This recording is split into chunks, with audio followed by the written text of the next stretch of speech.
Coba hari ini kita dikejutkan dengan seorang tunanetra yang menggemparkan dunia.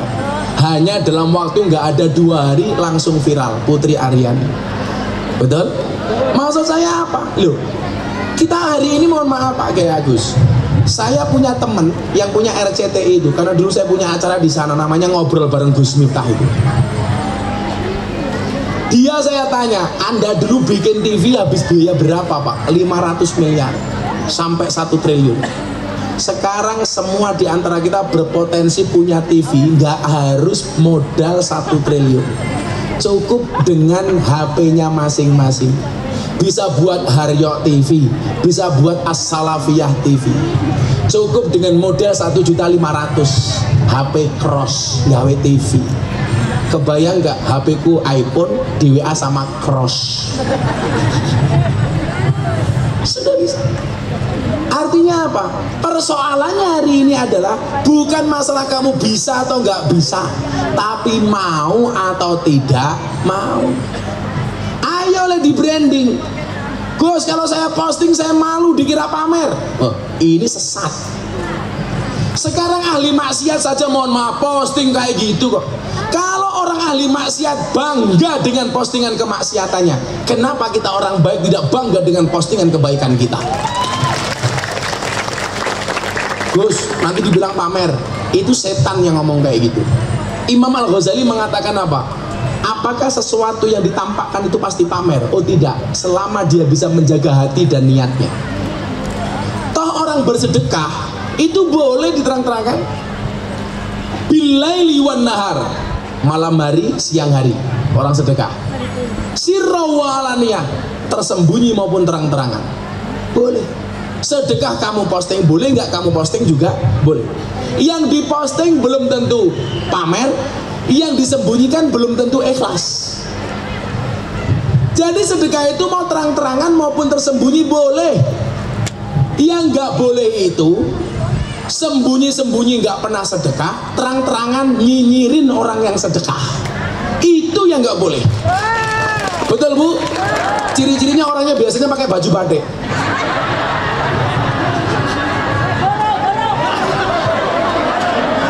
Oh guru tuh.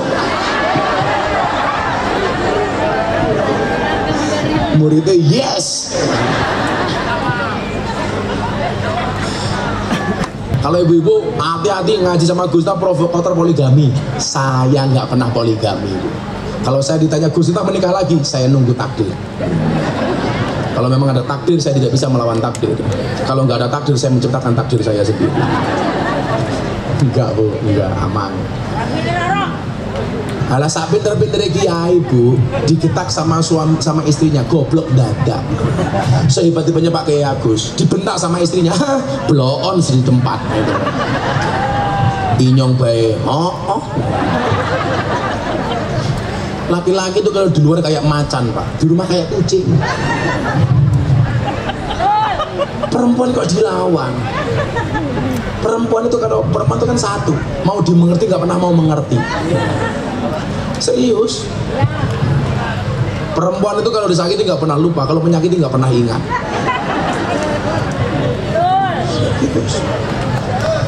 Betul Pak? Yang jawab keras betul. Ya karena pengalamannya seperti itu. Berkali-kali. Nah, sak gagah-gagahnya Sambo, dia eksekusi mati gara-gara dibohongi sama istri kok. Ayo betul nggak? Maka jangan remehkan perempuan. Perempuan itu suci seperti sajadah Pak, karena di atasnya lah laki-laki bisa beribadah.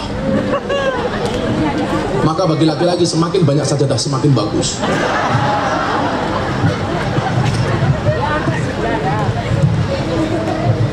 Maka ibu-ibu harus tahu, laki-laki itu seperti soda Bu. Kalau ketemu susu pasti gembira. Betul Pak Guru? Betul. Pak Guru tahu kenapa dikasih nama susu? Karena jumlahnya 2. Nah, susu, kalau 1 su. Kalau 3 susu. Kayak saya muktamar NU di Lampung sama Nikita Mirzani, saya ngopi. Samping saya Nikita Mirzani, saya ngaduk kopi. Difoto sama anak-anak Gus, dikirim ke WA grup. Wah, Gus Miftah ngopi susu. Iya, kopinya diaduk, susunya dilirik. Iya, ini. Ya jadi cool ya. Jadi saya berharap begini, bagaimana kembali menumbuhkan rasa kebangsaan itu, yang kita nggak boleh kalah mendapatkan informasi itu melalui medsos. Bu, begini Bu ya, TikTok itu sekarang gila-gilaan. Kalau Anda pengen melihat keviralan seseorang, itu bisa Anda lihat melalui tagar yang ada di TikTok. Hashtag. Kalau dulu zaman almarhum Kiai Haji Zainuddin MZ, oh ini kayak gini, ini sudah kayak Gus Miftah. Tagarnya berapa coba Anda lihat? Bukan lagi miliun, bilion, 1,6 bilion. Gus Miftah lucu 5,7 miliar. Gus Miftah ora aji 30 miliar. Gus Miftah 4,7 miliar. Ini hashtag yang paling tinggi sampai 1,6 bilion. Itu kan gila. Kalau dulu zaman almarhum Kiai Haji Zainuddin MZ, dai sejuta umat, tolok ukurnya apa? Nggak ada. Kalau pengajian cuma ribuan jamaah yang datang. Sekarang nggak bisa Pak. Makanya mohon maaf, ini menjadi tantangan santri, tantangan anak-anak muda NU. Bagaimana kemudian kita berdakwah termasuk memperkenalkan nilai-nilai kebangsaan melalui medsos. Kita jangan kalah bro.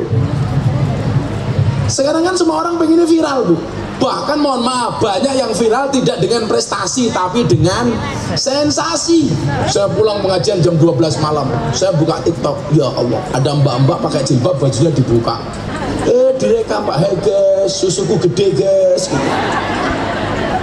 Untungnya saya pakai kacamata hitam sehingga mata saya mendelik tidak kelihatan. Kalau kayak gitu saya biasa Pak. Saya itu Pak Agus, ada WA dari klub malam di Banjarmasin. Ada Mbak Purel LC, itu ngefans banget sama saya. Sampai di atas payudaranya ditato Gus Miftah. Jadi, fotonya dikirim ke saya, tak buka. Ya Allah, apik temen ya tapi. Tato nih. Juraganya telepon saya, Gus izin boleh telepon sebentar, video call. Saya sama anak-anak LC, video call sama saya Bu. Ternyata bener, ada mbak-mbak itu dadanya di status ini Gus Miftah, saking ngefansnya sama saya. Saya tanya, kenapa kamu harus pasang tato di situ? Saya ngefans sama Gus Miftah, kan dulu Gus Miftah saya pernah ikut pengajian di Jogja. Seseorang itu akan dikumpulkan di hari kiamat bersama orang-orang yang dicintainya. Wih. Dia bilang, mungkin kita tidak bisa bersama di dunia Gus, tapi saya yakin kita bisa bersama di akhirat. Ya Allah. Kan aku jadi ingin. Saya bilang sama dia, tato kamu itu bagus dek, salahnya satu apa, kurang turun dikit.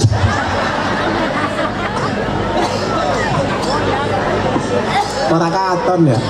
Kalau Pak Agus jangan ikut-ikutan Pak, bahaya. Kalau Pak Agus ini saya ajak ke tempat seperti itu, saya yakin mau masuk nggak mau keluar. Karena itu pengajian paling menyenangkan sedunia. Ngajinya berpahala, matanya bervitamin. Ya. Kadang-kadang repot Pak, semuanya seksi. Padahal saya tahu hadis. Kanjeng Nabi bilang sama Sayyidina Ali, "Latas bi innadra fa innalakal ula wa laysa lakal akhirah." Wahai Ali, jangan kamu ikuti pandangan pertamamu dengan pandangan keduamu. Yang pertama milikmu, yang kedua bukan milikmu. Jadi kalau kita lihat seperti itu, mohon maaf sekali langsung dilempar ke yang lain. Set, saya lihat, wah, langsung saya lempar. Set, ada lagi ya dong. Pokoknya saya langsung pindah sana, gede, mulus, yes. Nah, hari ini wasilah yang paling efektif untuk mensyiarkan nilai-nilai kebangsaan, memperkenalkan nama pahlawan dan lain sebagainya, termasuk sosialisasi 4 pilar kebangsaan yang saya bilang dengan PBNO. P-nya Pancasila, B-nya Bhinneka Tunggal Ika, N-nya NKRI, dan U-nya Undang-Undang Dasar 1945 yang paling efektif Pak melalui medsos. Coba, hari ini kita dikejutkan dengan seorang tunanetra yang menggemparkan dunia. Hanya dalam waktu nggak ada 2 hari langsung viral, Putri Aryani. Betul? Maksud saya apa? Loh, Kita hari ini mohon maaf Pak Kiai Agus, saya punya teman yang punya RCTI itu, karena dulu saya punya acara di sana namanya Ngobrol Bareng Gus Miftah itu. Dia saya tanya, Anda dulu bikin TV habis biaya berapa Pak? 500 miliar sampai 1 triliun. Sekarang semua di antara kita berpotensi punya TV, nggak harus modal 1 triliun. Cukup dengan HP-nya masing-masing. Bisa buat Haryo TV, bisa buat As-Salafiyah TV. Cukup dengan modal 1.500.000 HP cross gawe TV. Kebayang nggak HP ku iPhone di WA sama cross? Sudah bisa. Artinya apa? Persoalannya hari ini adalah bukan masalah kamu bisa atau nggak bisa, tapi mau atau tidak mau. Ayolah di branding. Gus, kalau saya posting saya malu dikira pamer. Oh, ini sesat. Sekarang ahli maksiat saja mohon maaf posting kayak gitu kok. Kalau orang ahli maksiat bangga dengan postingan kemaksiatannya, kenapa kita orang baik tidak bangga dengan postingan kebaikan kita? Gus, nanti dibilang pamer. Itu setan yang ngomong kayak gitu. Imam Al-Ghazali mengatakan apa? Apakah sesuatu yang ditampakkan itu pasti pamer? Oh tidak, selama dia bisa menjaga hati dan niatnya. Toh orang bersedekah itu boleh diterang-terangkan. Bilaili wan nahar, malam hari, siang hari, orang sedekah. Sirra wa alaniyah, tersembunyi maupun terang-terangan, boleh. Sedekah kamu posting boleh, nggak kamu posting juga boleh. Yang diposting belum tentu pamer, yang disembunyikan belum tentu ikhlas.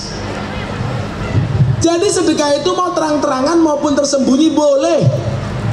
Yang nggak boleh itu sembunyi-sembunyi nggak pernah sedekah, terang-terangan nyinyirin orang yang sedekah. Itu yang nggak boleh. Betul Bu? Ciri-cirinya orangnya biasanya pakai baju batik.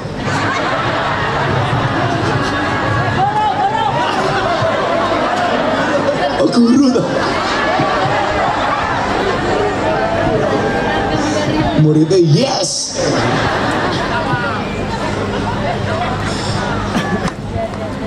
Sudah nggak sedekah, cerewet. Ini persoalan, ini problem ini. Makanya itu Pak, kenapa saya itu rajin puasa. Kebetulan pas hari ini saya puasa. Jadi saya itu puasa Daud dari 2016 Pak. Karena belajar ikhlas yang paling efektif menurut saya adalah dengan puasa. Karena puasa itu nggak bisa dipamerkan. Bagaimana Anda pengen pamer puasa? Kalau orang sholat, oh bisa. Sholat posting, wah sholat. Atau keluar dari masjid, habis tahajud rasanya adem lah. Padahal mau cari AC gitu. Kadang-kadang sholatnya di fase-fase kamu. Saya ada itu. Jadi baru menikah lagi. Dia imam sama istrinya sholat. Setiap kali sholat yang dibaca cuma 2. Rakaat pertama kul, rakaat kedua inna. Maghrib rakaat pertama kul, rakaat kedua inna.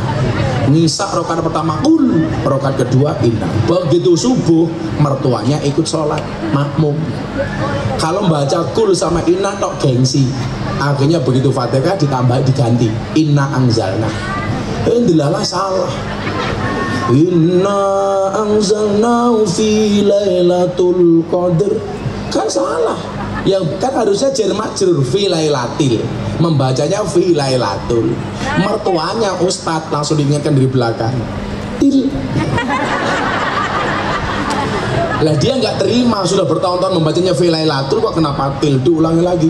Inna anzalnahu fi lailatul qadr. Mertua tambah keras til. Akhirnya yang ketiga benar. Inna anzalnahu fi lailatul qadr. Diteruskan salah maning. Wa ma adraka ma lailatul qadr. Padahal yang kedua yang benar tuh bacanya di mertuanya teriak tul. Akhirnya dia manut. Wa ma adraka ma lailatul qadr. Begitu ayat ketiga, dia bingung, andilau antara dilema dan galau. Lailatul apa lailatil? Nanti saya tul, mertua saya til, jangan-jangan mertua saya tul, til, tul, tul, til. Akhirnya tengok ke belakang, ke Perimen Park.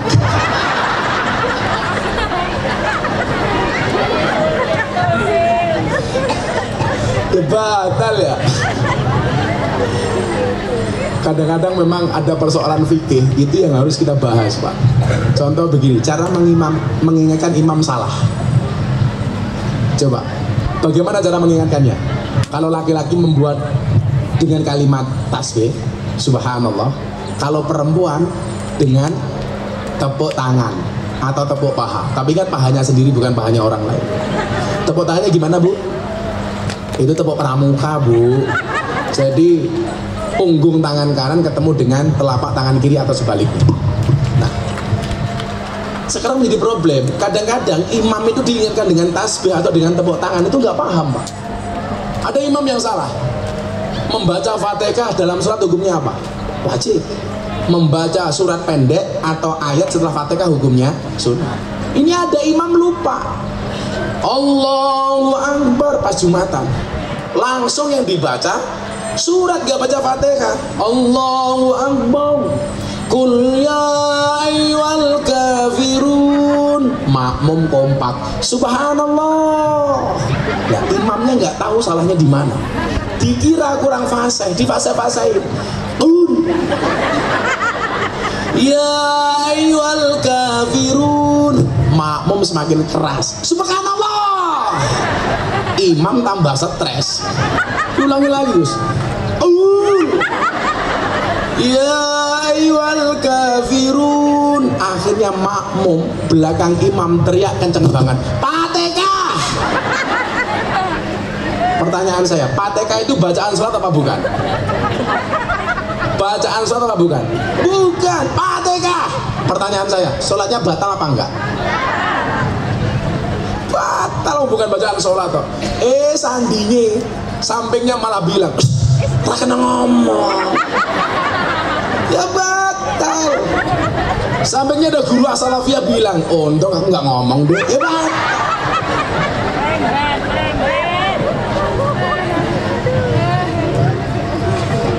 Jangan malu posting kebaikan. Jangan malu posting kebangsaan. Yang sering saya ceritakan tuh, Gus Nyuwun Sewu, saya dikasih teks akun Instagram, bunyinya apa Pak? Awas, hati-hati lagu musyrik. Apa itu lagu musyrik? Padamu negeri kami berbakti. Karena dianggap bertentangan dengan firman Allah, Inna sholati wa nusuki wa mahyaya wa mamati lillahi rabbil alamin. Mereka yang nggak paham saja bangga dengan postingan seperti itu. Kenapa anak Ansor nggak bangga untuk menjawab pertanyaan itu? Saya dibilang itu musyrik. Saya bilang, pemahamanmu itu salah. Ini namanya jaga sembung bawa golok, nggak nyambung blok. Ini namanya pemerkosaan ayat. Dia nggak bisa membedakan bagaimana berbakti kepada Tuhan dengan berbakti kepada negara. Sama halnya ketika di Boyolali orang guru mengharamkan siswa didiknya untuk hormat kepada merah putih. Alasannya apa? Alasannya dianggap apa? Berhala. Ini kan ngeri sekali pemahamannya. Dan itu sekarang marak terpaparnya siswa didik itu melalui media sosial. Lah kita yang waras harus dong. Kayak saya ditanya, apakah benar Gus musik itu hukumnya haram? Lalu saya bilang, tinggal dilihat dari konten musiknya. Kalau musik yang mengajak kepada kemesuman, lagu Thailand umpamanya, lagu apa gitu. Loh, ya apa Pak? Kan aku kiai ini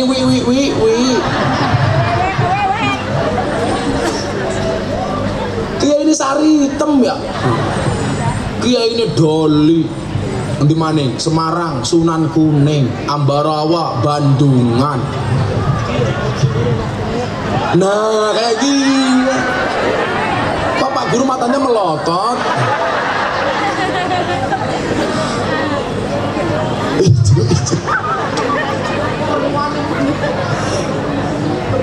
Kalau ini klub malam, kalau lokalisasi bukan ini. Kalau lokalisasi yang kemarin saya bagi-bagi mukena di lokalisasi Gang Sono, Tretes, Pasuruan.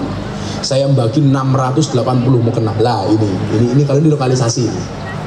Saya perwakilan anak-anak official, saya minta datang untuk membagi 680 mukena kepada mbak-mbak penjual kroto. Ah itu. Wow.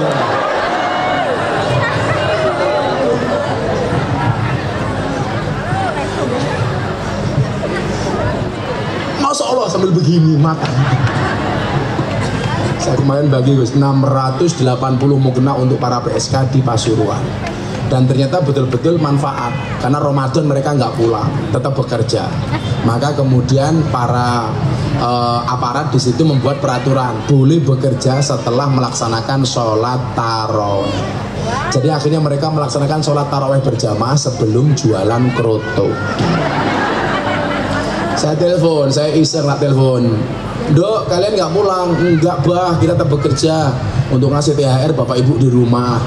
Dapat duit, alhamdulillah dapat bah. Kok bisa? Iya berkah Ramadan. Cangkemnya aku. Mau temen ya. Alhamdulillah, cangkemnya. Nah, ini tantangan bapak ibu. Bagaimana mengenalkan pahlawan cinta tanah air kepada mereka, anak siswa didik kita, dengan cara sesimpel-simpelnya. Kenapa? Saya punya dua alasan begini. Ada dua kecemerlangan bangsa Indonesia. Ini saya kemarin dapat data ini, saya ikut seminar Pak Menteri Pertahanan Pak Prabowo Subianto. Saya dikasih Gus, ini tolong kamu sampaikan. Pas saya ikut seminar kebangsaan, data dari Kemhan. Ada dua kecemerlangan bangsa Indonesia. Yang pertama, di dalam memilih bahasa kebangsaan yang bukan bahasa mayoritas. Coba, kalau bahasa kebangsaan harus bahasa dari mayoritas, harusnya bahasa kebangsaan kita bahasa apa? Jawa, Pak. Paling banyak kan? Ya. Ternyata mbah-mbah kita dulu tidak memilih bahasa yang mayoritas. Kalau yang digunakan bahasa mayoritas, orang Subang dituntut untuk bisa bahasa Jawa. Yang lucu Suriname, Pak. Saya itu berapa kali dapat undangan pengajian di Suriname, tapi saya belum berani datang. Jauhnya minta ampun. Sini Belanda itu sudah 18 jam, dari Belanda ke Suriname masih 18 jam. Jadi penerbangannya 36 jam. Saya bayangin di pesawat 36 jam. Lah tepos bokong nginyong. Saya dulu sering diajak sama almarhum Mas Didi Kempot. Maestro almarhum Didi Kempot itu di sana sangat-sangat diidolakan. Terus mereka bilang, "Bah, apa ditunggu tuh di Suriname?" Mereka masih ada selamatan, Pak. Mereka sholatnya tidak menghadap kiblat, tapi menghadap ke barat. Karena mbahnya di Jawa dulu sholatnya menghadap ke barat. Mereka masih ada tahlilan kayak kita macam-macam. Suriname itu luar biasa, Jawa banget. Dan ternyata mbah kita tidak memilih bahasa kebangsaan, bukan bahasa yang mayoritas. Kenapa? Kemudian itu diimplementasikan dalam Sumpah Pemuda. Berbahasa satu, bahasa Indonesia. Kemudian yang kedua apa? Founding Fathers berhasil merumuskan Pancasila sebagai falsafah dan dasar negara yang melandaskan bahwa bangsa Indonesia adalah bangsa yang mengakui dan menghormati kebinekaan, yang bangsa majemuk yang terdiri dari menghormati semua suku. Jawa menghormati Sunda, Sunda menghormati Jawa. Ini saja yang di sini, mohon maaf saya Jawa, jadi kan Sunda apa? Sunda ini ngapak, ngapakiyun, ngapakiyah. Saya dulu ngaji pertama di rumahnya bapaknya Mas Haryo, almarhum Ki Ento Susmono, dalang paling terkenal se-Indonesia. Itu Pak Andos. Itu saya ditawari ngerokok, padahal saya tidak merokok. Ditawari ngerokok pakai bahasa ngapak. Orang kepenak, Pak. Pak Kiai isuk-isuk mau baru cocot kayak gini. Cocotnya siapa ya? Itu ini ngapak. Ini aja udah beda. Sunda, Jawa, ngapak. Dengan segala keindahannya. Jawa dengan ngapak, bedanya apa? O sama A. Jawa sego, ngapak sega. Jawa boto, ngapak bata. Jawa loro, ngapak lara. Apa maning ya? Koco kaca, semongko semangka, kandal apa gini orang langka. Iya nggak diteruskan gitu. Begitu masuk Sunda, beda lagi kan bahasanya. Nah, kaditu kadunya, tai meduduk dinyanya. Gitu. Nggak ada F, adanya P. Bola poli.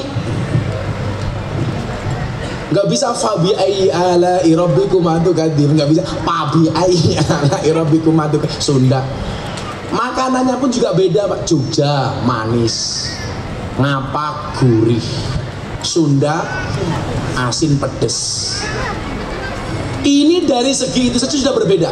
Yang lucu ada orang ngapak masuk kampungnya orang Sunda. Begitu masuk kampungnya orang Sunda nginjak kotoran. Orang ngapak teriak, "Tai ini siapa kie?" Dijawab sama orang Sunda, "Iya mah taina urang." Mulai terjadi konflik. Karena orang menurut orang ngapak sama orang Sunda beda. Orang menurut orang ngapak itu udang, menurut orang Sunda, saya orang. Akhirnya, "Taina siapa kie?" Dijawab sama orang, "Iya mah taina urang." Orang ngapak langsung teriak, "Inyong ra percaya. Masak taina urang gedene sekiye."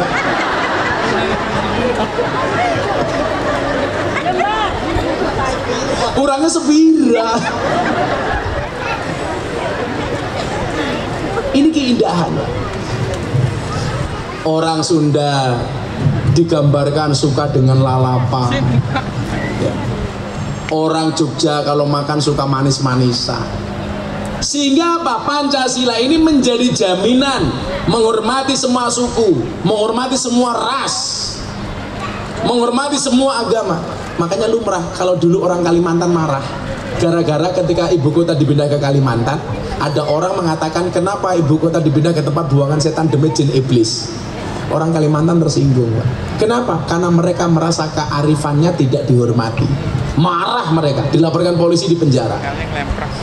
Kalau saya ditanya, apa pendapat Gus Miftah ibu kota dipindah ke Kalimantan? Saya jawab, nggak ada masalah ibu kota dipindah ke Kalimantan, asalkan kamu tidak kembali ke hati mantan. Iya.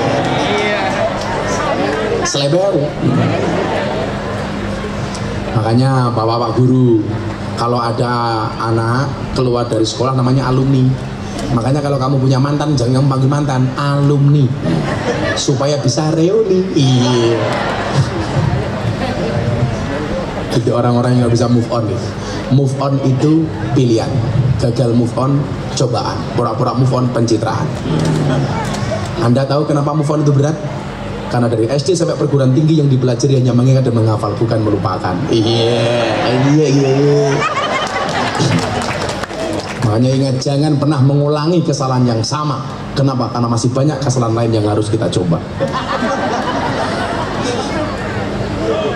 Kalau saya dulu nggak punya mantan, Pak, karena saya nggak pacaran. Karena nggak ada yang mau dengan saya, mau saya miskin banget. Loh, orang sukses itu harus miskin dulu, Pak. Saya dulu nggak mau cewek kuliah mau sama saya, karena saya paling miskin satu kelas. Saya baju seminggu belum tuh bisa ganti, Pak, karena saya nggak punya apa-apa. Maka saya bilang, saya dulu jomblo bukan karena saya nggak laku, tapi karena memang nggak ada yang mau. Semangat kamu pejuang-pejuang jomblo itu. Sejomblo-jomblonya kalian pasti akan berakhir. Dimana berakhirnya kalau tidak di pelaminan, minimal di pemakaman. Allah itu menciptakan manusia berpasang-pasangan, Arum 21. Itu artinya apa? Kalau kamu tidak punya pasangan, jelas kamu bukan manusia. Menghormati Kalimantan seperti apa. Kemudian semua agama. Kemarin ada survei 7 kiai Indonesia yang paling dihormati sama orang Nasrani. Survei itu dilakukan di Sulawesi Selatan, Sumatera Utara, dan lain sebagainya. Ada 7 nama yang paling dihormati sama orang Nasrani. 1, almarhum Kiai Haji Abdurrahman Wahid, nggak terbantahkan, bapak bangsa, Gus Dur. Di Indonesia itu orang yang matanya tidak bisa melihat, hatinya terang cuma 2. 1 Gus Dur, nomor 2 si buta dari gua hantu. Orang yang didolimi di Orde Baru tapi jadi presiden. Saya kemarin bilang di Tambak Beras sama kiai-kiai. Dulu Gus Dur rapat dicurigai sama Orde Baru, diawasi sama Intel. Gus Dur tahu kalau rapatnya diawasi Intel. Akhirnya Gus Dur bilang, "Al-an natakallam bil lughatil arabiyyah." Kita sekarang ngomongnya pakai bahasa Arab saja. Intelnya pusing, Pak, pergi.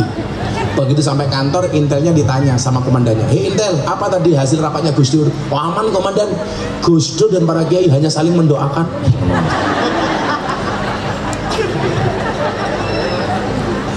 Repot lawan Gus Dur ini. Kemudian kiai kedua yang paling dihormati sama orang Nasrani adalah almarhum Kiai Haji Zainuddin MZ. Yang ketiga, almarhum Kiai Haji Hasyim Muzadi, mantan ketua umum PBNU. Yang keempat, Kiai Profesor Buya Syafi'i Ma'arif, mantan ketua umum Muhammadiyah. Yang kelima, Profesor Dr. Quraisy Shihab, tafsir Al-Misbah. Yang keenam, Profesor Dr. Kiai Haji Said Agil Sirot, orang kita Cirebon. Dan yang ketujuh, Al-Fakir Miftah Maulana Habibur Rahman. Saya sama Pak Said kebetulan sama-sama prof. Pak Said profesor, Gus Miftah provokator. Provokator kebaikan. Kalau ibu-ibu hati-hati ngaji sama Gus Miftah provokator poligami. Saya nggak pernah poligami, Bu. Kalau saya ditanya Gus Miftah menikah lagi, saya nunggu takdir.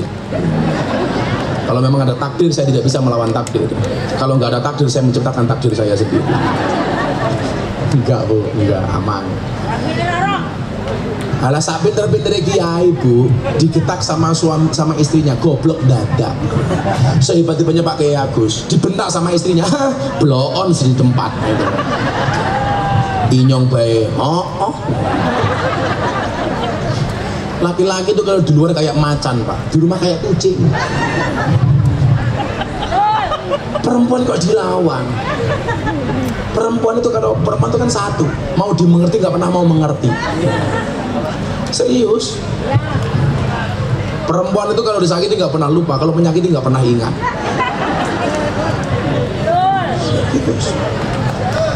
Betul, Pak? Yang jawab keras betul. Ya karena pengalamannya seperti itu, berkali-kali. Nah, sak gagah-gagahnya Sambo, dia eksekusi mati gara-gara dibohongi sama istri kok. Ayo piye? Betul nggak? Maka jangan remehkan perempuan. Perempuan itu suci seperti sajadah, Pak, karena di atasnya laki-laki bisa beribadah. Maka bagi laki-laki semakin banyak sajadah semakin bagus.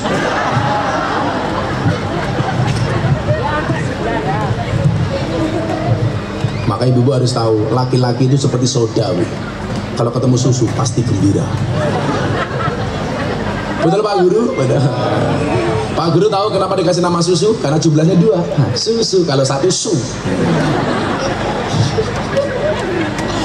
Kalau 3 susu. Kayak saya Muktamar NU di Lampung sama Nikita Mirzani, saya ngopi. Samping saya Nikita Mirzani, saya ngaduk kopi. Difoto sama anak-anak Gus, dikirim ke WA grup. Wah, Gus Miftah ngopi susu. Iya, kopinya diaduk, susunya dilirik. Iya. Ya betul. Pancasila mengajarkan kepada kita menghormati semua suku. Ya, ada Sunda, Jawa. Saya bertanya adik-adik, Anda tahu ada berapa suku bangsa di Indonesia? 1.700 lebih suku bangsa. Ada berapa bahasa? 739 bahasa. Ada berapa pulau? 17.000 pulau. Ada berapa agama? 6. Ini semuanya diakui oleh Pancasila. Semua bahasa daerah, termasuk Sunda, Jawa, dan lain sebagainya. Aing kabogosia itu benar. Itu apa artinya? Oh, saya pacar kamu. Kamu bukan kamu, nggak mau aku. Kan kamu cowok. So, saya pacar kamu. Teneh anggar.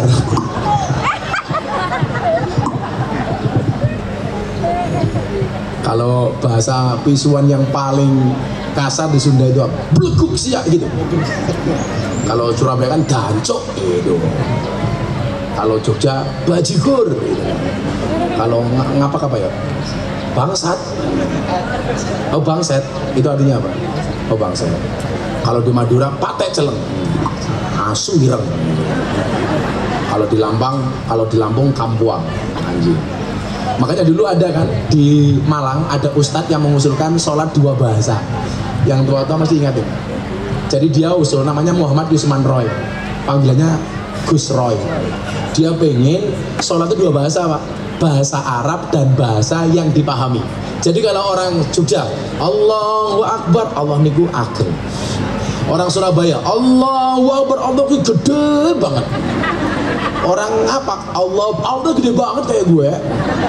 Begitu masuk ke Subang, Allahu Akbar, Allah teh ageng. Langsung Allah bilang, Allah kok dibilang teh. Itu diharamkan. Kenapa? Karena tidak sesuai dengan kaidah sallu kama ra'aitumuni usalli. Nah, maka Bapak Ibu, pemahaman seperti ini hendaknya kita sampaikan kepada siswa didik kita, Gus, supaya lebih menghargai kebinekaan, menghargai perbedaan, tahu dengan sejarahnya, paham dengan Pancasilanya, apal dengan nama-nama pahlawannya. Kalau itu yang kita lakukan, insya Allah masa depan bangsa Indonesia baik-baik saja. Amin Allahumma amin.